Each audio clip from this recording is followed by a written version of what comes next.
যেটা যেটা আমি অ্যাকচুয়ালি সবার সাথে শেয়ার করতে চাই আপনাদের সাথে, যেটা হলো আমি ওনাদেরকে বলেছি যে আমার মনে হয় না যে আমি ওয়ার্ল্ড কাপ টিমে থাকা উচিত, আর আমি basically not available for the world cup. এটার দুই তিনটি কারণ আছে।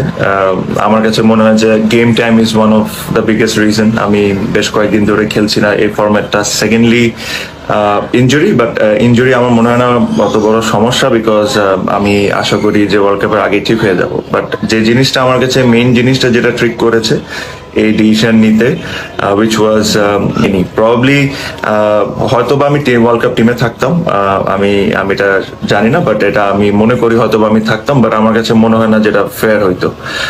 So I have convey my messages to both president and the selectors. আর সো এটাই, প্রবাবলি এই ওয়ার্ল্ড কাপে আপনারা আমাকে দেখবেন না, বাট আমি